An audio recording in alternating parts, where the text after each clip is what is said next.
अब हमारी काफ़ी बार बात हो चुकी है इस बारे में कि ई ये जो नंबर है ये एक जादुई नंबर है। तो चलो मैं एक बार फिर से तुम्हें बताता हूँ कि ई ये जो नंबर है ये एक जादुई नंबर है। हमने लिमिट्स वाले चैप्टर में देखा था कि ई ये बराबर होता है limit N approaching infinity 1 + 1/n की पावर n। और हमने ये भी देखा था कि इसी की वैल्यू होती है limit n approaching 0 1 + n raise to the power 1/n। इन दोनों लिमिट्स की वैल्यू ई के बराबर होती है। और ये एक काफ़ी इंटरेस्टिंग रिजल्ट है। अगर तुम चाहो, अगर तुम्हें ये रिजल्ट दोबारा देखना हो तो मैं चाहूँगा कि तुम लिमिट्स वाले चैप्टर में इसकी वीडियो ज़रूर देखो। अब यहाँ पर हम बात करने वाले हैं ई की एक और शानदार प्रॉपर्टी के बारे में। ये प्रॉपर्टी कहती है, ये बोलती है कि डेरिवेटिव d/dx ऑफ ई की पावर x, जो मेरा फंक्शन ई की पावर x है, इसका डेरिवेटिव ये बराबर हो जाता है ई की पावर x के। यानी कि ये जो फंक्शन है ये खुद का ही डेरिवेटिव है, या फिर मैं ऐसे बोल दूं कि इस फंक्शन का डेरिवेटिव ये खुद है। अब डेरिवेटिव होता है स्लोप ऑफ टेंजेंट, तो चलो इसे स्लोप ऑफ टेंजेंट के हिसाब से भी देख लेते हैं। यहाँ पर मेरे पास एक ग्राफ है ई की पावर x का, और ये प्रॉपर्टी बोलती है कि जो मेरा फंक्शन है, यानी कि इस ग्राफ पे जो मेरा y कोऑर्डिनेट है, मेरे फंक्शन का आउटपुट हो जाएगा मेरा y कोऑर्डिनेट। जो मेरा y कोऑर्डिनेट है वो उस पॉइंट पे इसके टेंजेंट की स्लोप के बराबर है। अगर मैं ये वाला पॉइंट देखूँ, इस पॉइंट पे मेरा इनपुट 0 है, लेकिन यहाँ पर इनपुट को कंपेयर नहीं कर रहे हैं, हम आउटपुट को कंपेयर कर रहे हैं। ये जो मेरा आउटपुट है ये है ई की पावर x, इस फंक्शन की वैल्यू है ई की पावर x, तो ई की पावर 0 होता है मेरा 1, तो इस फंक्शन की वैल्यू है 1। ये प्रॉपर्टी कहती है कि इस पॉइंट पे अगर मैं टेंजेंट बनाऊं तो इसकी स्लोप भी 1 के बराबर हो जाएगी। ये प्रॉपर्टी ये भी कहती है कि ये चीज़ हर पॉइंट के लिए वैलिड है। अगर मैं ये वाला पॉइंट देखूं, इस पॉइंट पे मेरा आउटपुट है 2, तो इसके हिसाब से इस पॉइंट पे टेंजेंट की स्लोप भी 2 के बराबर हो जाएगी। अगर मैं आगे बढ़ूं, मान लेते हैं ये पॉइंट है मेरा 4, इस पे मेरा आउटपुट आता है 4, तो इस पॉइंट पे अगर मैं टेंजेंट बनाऊं तो उसकी स्लोप भी 4 के बराबर हो जाएगी। अब ये चीज़ हर पॉइंट के लिए वैलिड है। अब हमने पिछली वीडियो में इसी चीज़ का अंदाज़ा लगाने की कोशिश की थी, चलो इस बार इसे प्रूफ करते हैं। तो शुरुआत करते हैं अपनी वही लिमिट बेस्ड डेफिनेशन से। किसी भी फंक्शन का डेरिवेटिव ये हो जाएगा, यहाँ पर मैं लिखता हूँ d/dx of f of x। किसी भी फंक्शन का डेरिवेटिव ये हो जाएगा लिमिट h अप्रोचिंग 0, h एक बहुत छोटा नंबर है, h approaching 0 f of x plus h minus f of x divided by h। अब यहाँ पर fx हमारा e की पावर x है, तो चलो fx की जगह हम e की पावर x डालते हैं। ये हो जाएगा d/dx ऑफ e की पावर x, ये बराबर हो जाएगा limit h approaching 0 f of x plus h, यानी कि ये हो जाएगा e की power x plus h minus f of x, तो ये हो जाएगा e की power x divided by h। अब कुछ लोग h की जगह डेल्टा x लिखते हैं, लेकिन h और डेल्टा x दोनों एक ही चीज़ बताते हैं।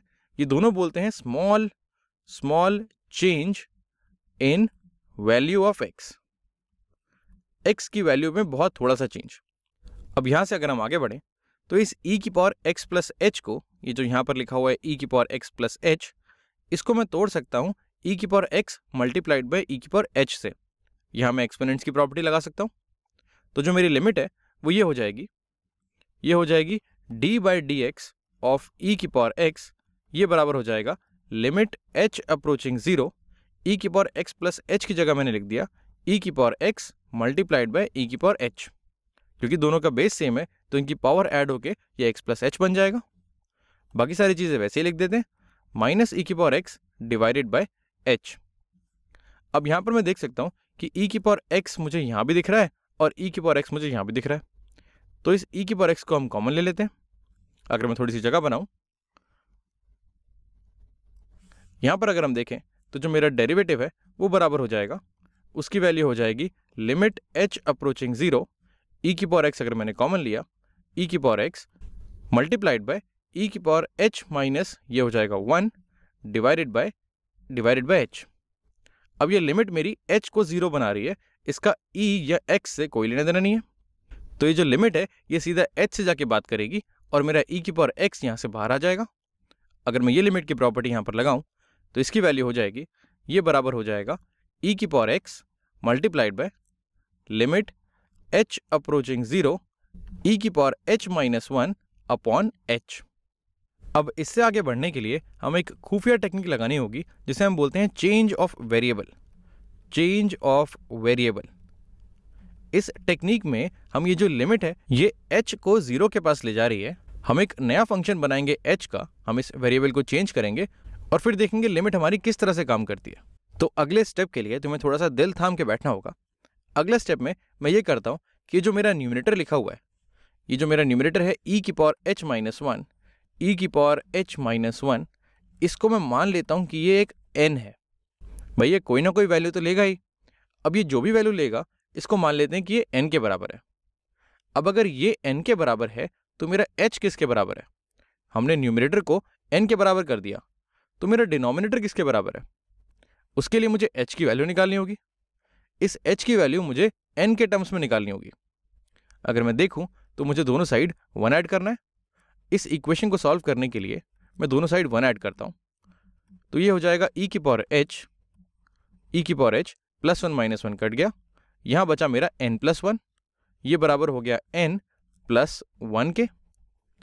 अब e की पावर h की वैल्यू अगर n प्लस 1 के बराबर है और मुझे h की वैल्यू निकालनी है तो क्यों ना मैं दोनों साइड नेचुरल लॉग ले लूं।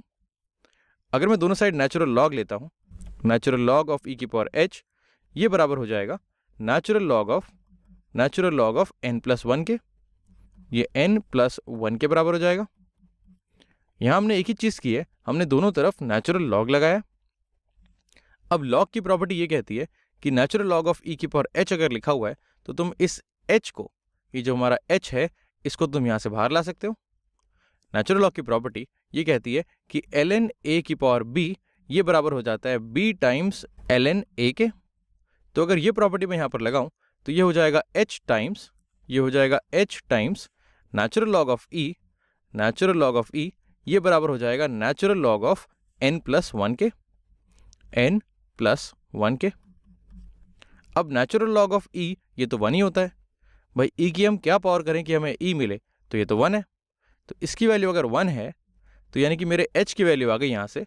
मेरा जो h है ये बराबर हो गया natural log of n plus 1 के, तो हमारा h आ गया, मतलब कि हमारा डिनोमिनेटर भी आ गया। तो न्यूमरेटर आ गया, डिनोमिनेटर आ गया।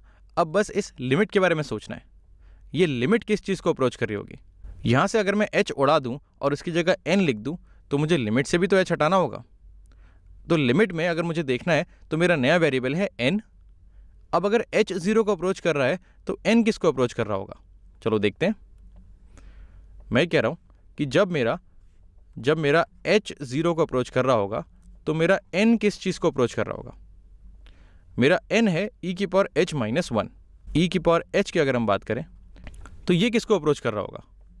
e की पावर h मेरा कंटिन्यूस फंक्शन है और हमने देखा है कि कंटिन्यूस फंक्शन में लिमिट निकालना उस पॉइंट पे उस फंक्शन की वैल्यू निकालने के बराबर है। तो यानी कि मैं सीधे सीधे h की वैल्यू अगर 0 डाल दूं तो मेरे इस चीज़ की लिमिट आ जाएगी।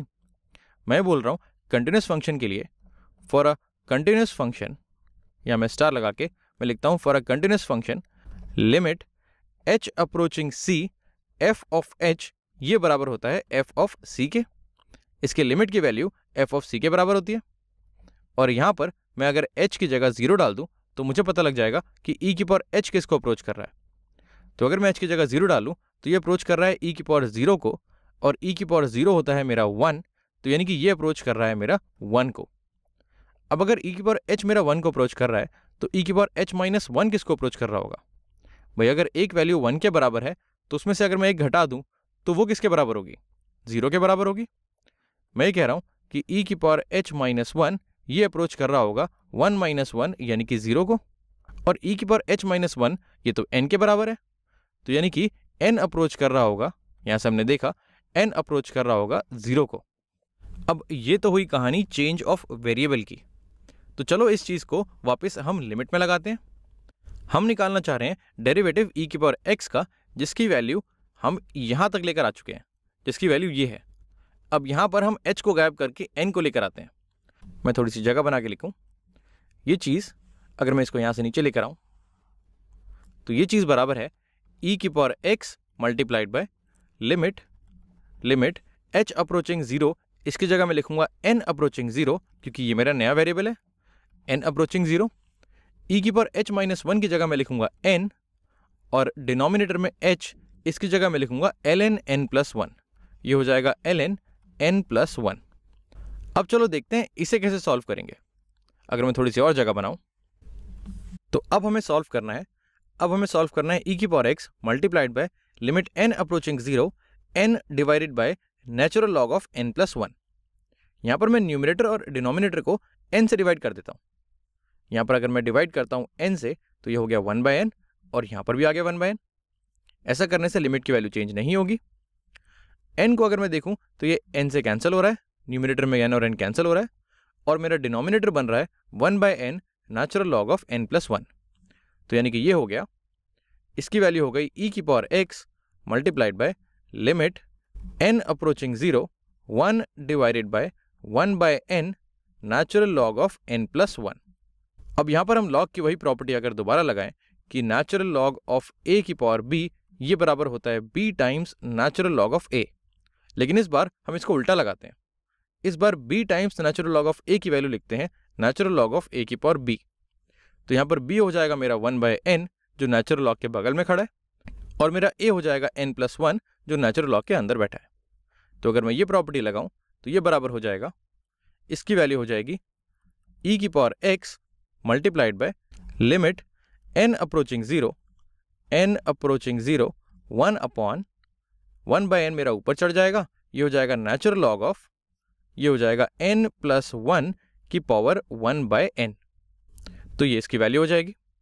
अब यहाँ पर मैं लिख सकता हूँ इसकी वैल्यू हो जाएगी, ये बराबर हो जाएगा e की power x multiplied bye 1 upon, ये लिमिट मेरी डिनोमिनेटर में चली जाएगी, ये हो जाएगा limit n approaching 0 natural log of n plus 1, इसको मैं 1 प्लस n लिखता हूँ, 1 प्लस n एक ही बात है, n प्लस 1 लिखूँ या 1 प्लस n, तो ये हो जाएगा 1 plus n raise to the power 1 by n।